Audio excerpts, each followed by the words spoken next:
Olá, sejam bem-vindas, bem-vindos a mais uma parte desse podcast, dessa série Não Viva em Vão, onde estou falando um pouco sobre os desafios da gente olhar para a nossa vida e dar propósitos, significados e sentidos para o nosso viver.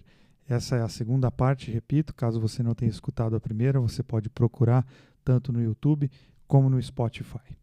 Há uma campanha muito grande, vira e mexe a gente se depara com essas campanhas nos meios de comunicação para despertar uma consciência sobre o desperdício.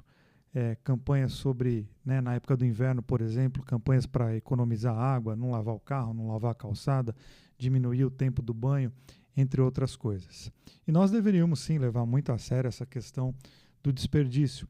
Por exemplo, num país como o nosso, no Brasil, que existem sim pessoas passando fome, a gente deveria ter uma relação muito séria com o desperdício de comida. Num mundo onde a maioria dos ambientalistas estão alertando sobre a escassez de água, nós deveríamos levar muito a sério essa questão do consumo consciente da água, entre outras coisas. Coisas simples, hábitos simples, como, por exemplo, apagar a luz. Tão simples, né? Mas às vezes a gente sai do ambiente, sai da quarto, da sala, deixa a luz acesa, deixa a TV ligada, e são coisas que vão trazer uma consequência, inclusive uma consequência para o nosso bolso, né? A fatura da irresponsabilidade, ela sempre chega no nosso bolso e às vezes com alta taxa de juros. E eu começo falando com você sobre essa questão de consciência e desperdício, porque a gente pode pegar essas questões mais práticas do dia a dia, como o desperdício de água, o desperdício de energia elétrica, o desperdício de comida, para pensar também no desperdício do tempo.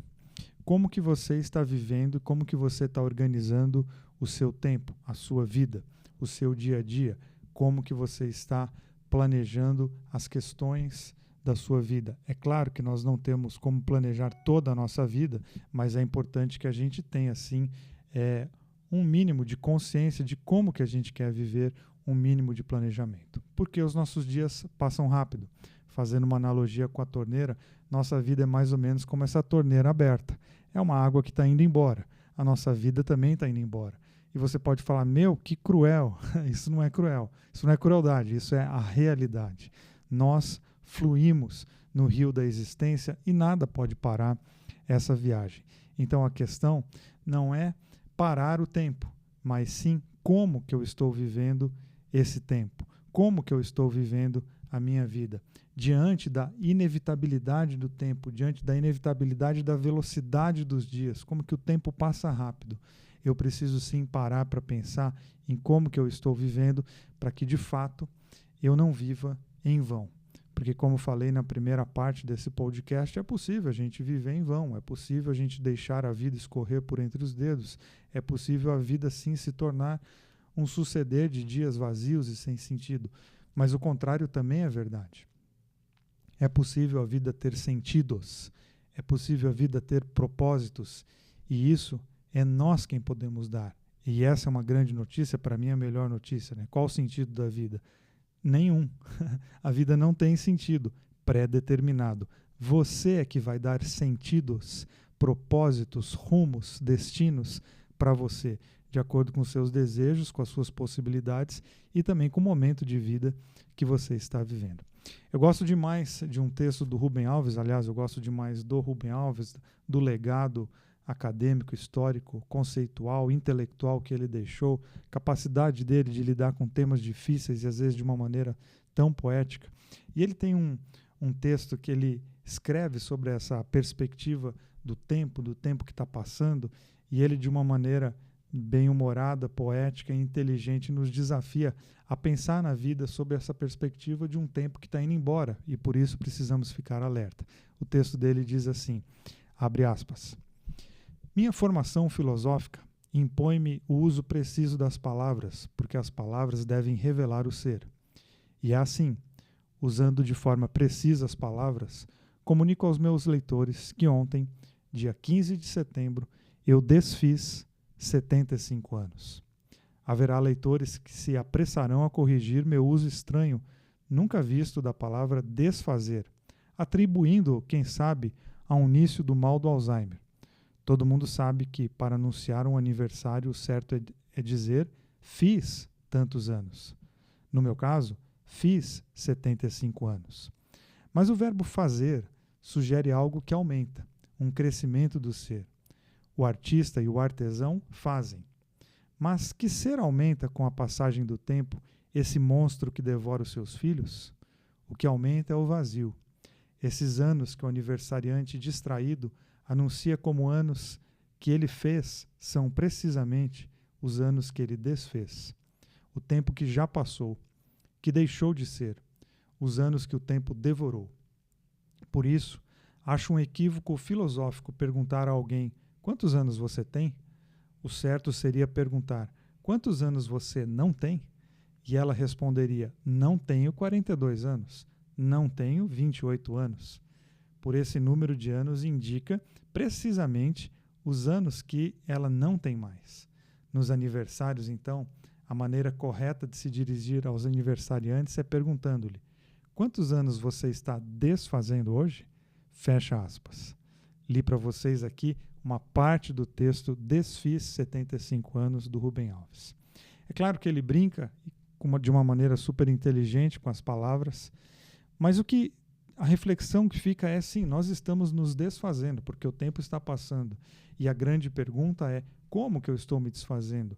Como que eu estou vivendo? Como que eu estou indo embora nesse rio da vida? E é muito importante a gente ter essa conversa, por mais que ela gere um desconforto, por mais que você fique um pouco incomodado com o que eu estou falando, mas eu não quero gerar o incômodo ruim, mas o incômodo saudável, aquele incômodo que faz a gente se mexer, que faz a gente olhar para a vida e pensar: poxa, de fato, os dias estão passando e eu quero viver de uma maneira cada vez melhor. É a pergunta que eu sempre faço para as pessoas que me procuram através de redes sociais ou até aqui no meu consultório, lamentando a maneira como estão vivendo, lamentando que a vida não está valendo a pena, e elas querem uma mudança. Como é que eu faço para mudar? E eu acredito no poder pedagógico das perguntas autocríticas, das perguntas que incomodam, e uma delas é a seguinte: vale a pena você viver o dia de amanhã da mesma maneira que você viveu o dia de hoje? Vale a pena você viver esse ano da mesma maneira que você viveu o ano passado? Essa é uma pergunta incômoda, de fato incômoda, porque às vezes a gente pode ficar de frente com uma maneira de vida que nós estamos levando e a gente mesmo não gosta delas. Pois olha que bom, algumas perguntas vão fazer a gente parar, olhar para a nossa vida e dar um novo rumo. Por isso que a autocrítica ela é tão importante para nós. Eu acredito em mudanças, mas eu não acredito em mudanças sem autocrítica. Aliás, o assunto do autoconhecimento, que é tão falado nos dias de hoje, autoconhecimento para cá e para lá, como se fosse algo tão simples, e o autoconhecimento ele pressupõe autocrítica. É você olhar para você, entender a maneira como você está vivendo, ficar de frente com as suas omissões, com as suas indiferenças, se olhar no espelho e ter coragem de fazer mudanças, ter coragem de admitir omissões, ter coragem de admitir indiferenças, parar de procrastinar, parar de deixar para depois, e aí então inaugurar um novo tempo na sua vida. Então, o tempo está passando, e a grande questão é: o que eu estou fazendo com esse tempo que está passando e como que eu estou vivendo os meus dias? Só essas duas questões já daria para a gente parar por aqui e continuar a conversa depois. Mas eu ainda quero deixar mais algumas coisas para você pensar e algumas ideias. E uma delas é: estabeleça prioridades na sua vida e, com frequência, questione essas prioridades. Então, você pode falar: Vili, me ajuda a me organizar pelo menos um pouco. Como que eu passo, como que eu gero uma mudança na minha vida, como que eu posso iniciar um processo de transformação dos meus propósitos e do meu sentido de vida. Repito, estabeleça prioridades na sua vida e, com frequência, questione essas prioridades. A nossa cultura, principalmente a nossa cultura ocidental, ela não lida bem com a morte. A gente não fala sobre a morte. Ou seja, a gente não consegue falar sobre um assunto que é comum a todos nós. Na verdade, a única certeza que nós temos na vida é que nós vamos morrer. E a gente não consegue falar sobre isso. E é uma bobagem da nossa parte, porque a gente deveria aprender a falar sobre isso, exatamente falar sobre a nossa finitude, falar sobre a fragilidade da vida. Sabe por quê? Porque quando falamos sobre a fragilidade, quando admitimos a fragilidade, nós também começamos a tomar mais cuidado.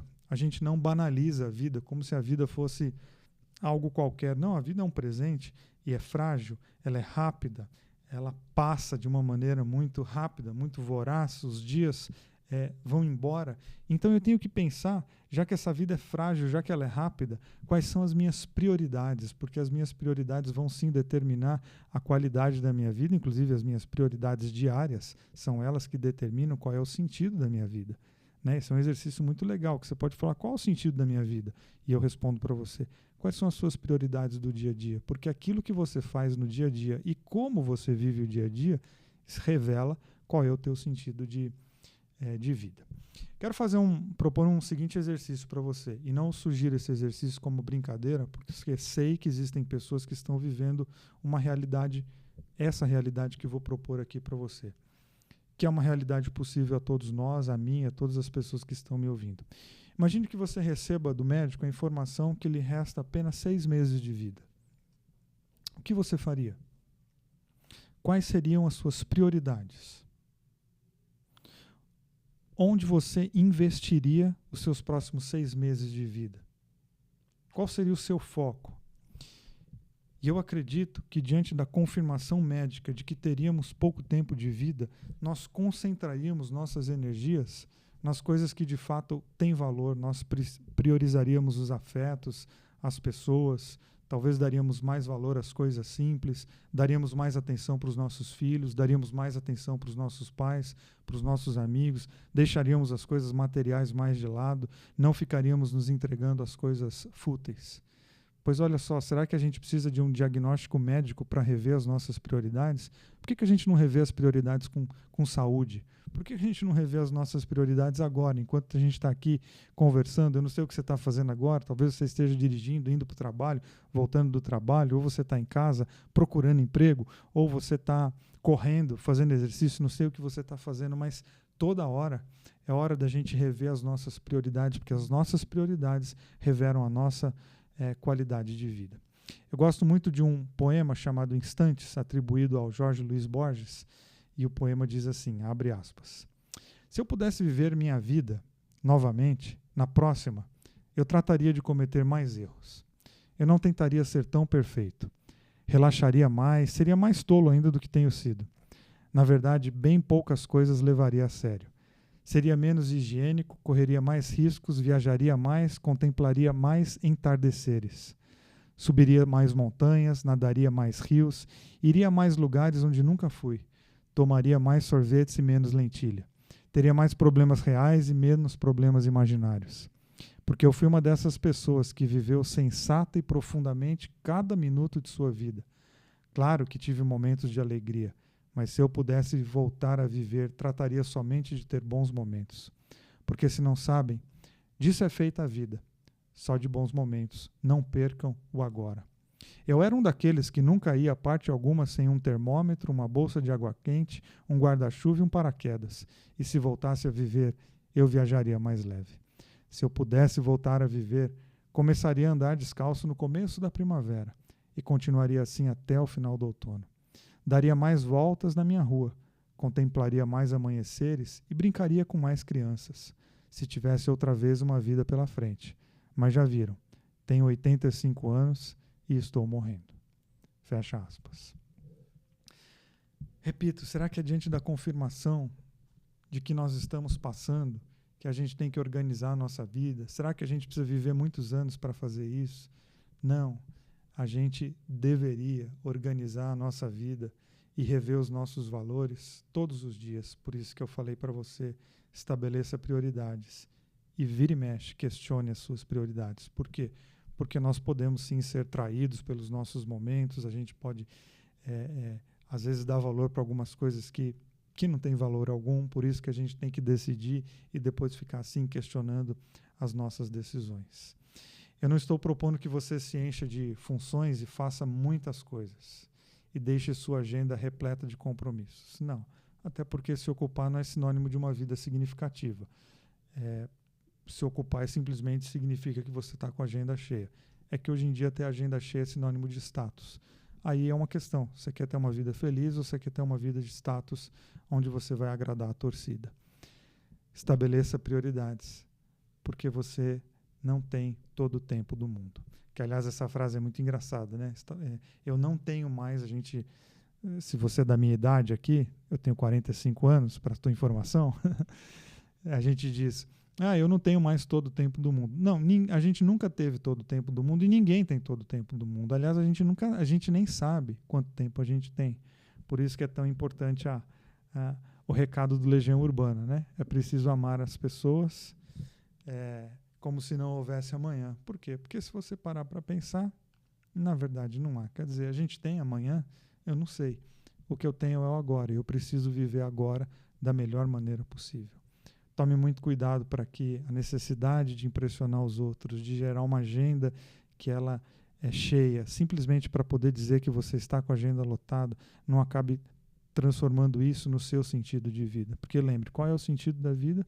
É aquilo que eu faço no meu dia a dia.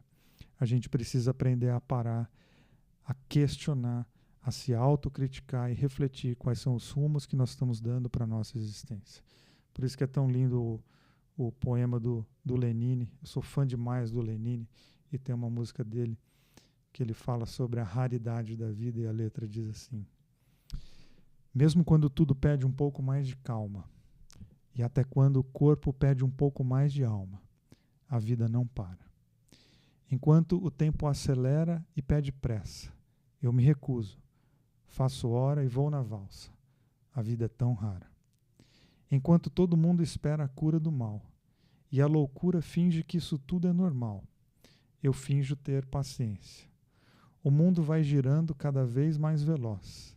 A gente espera do mundo e o mundo espera de nós. Um pouco mais de paciência. Será que é tempo que lhe falta para perceber? Será que temos esse tempo para perder? E quem quer saber, a vida é tão rara. Mesmo quando tudo pede um pouco mais de calma.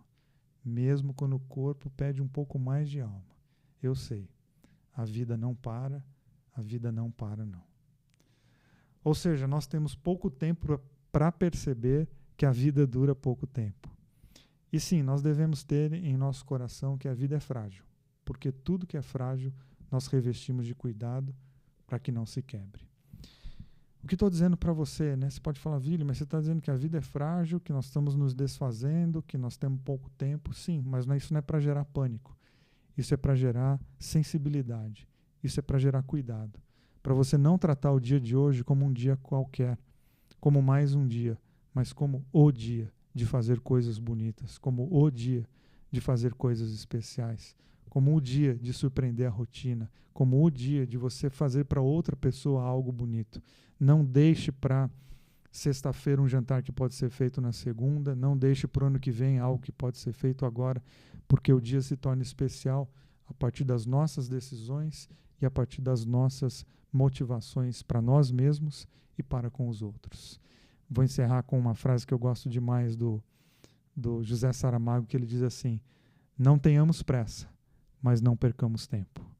E é um ótimo desafio. Eu vou viver cheio de pressa? Não, eu quero viver as coisas com intensidade, mas eu não posso perder tempo porque a vida está passando.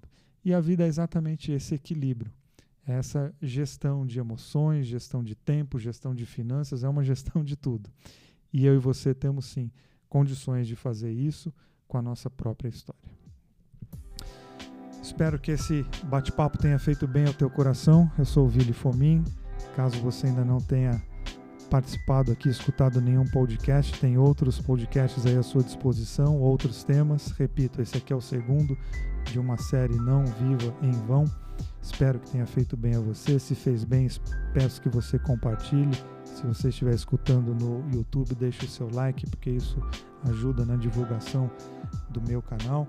Eu sou psicanalista clínico em São Paulo, atendo presencialmente, atendo também online, escrevo semanalmente no Instagram, também assuntos referentes à saúde mental, gestão emocional, autoconhecimento e outros temas ligados a essas questões. A gente se encontra no próximo podcast. Um beijo no teu coração e até a próxima.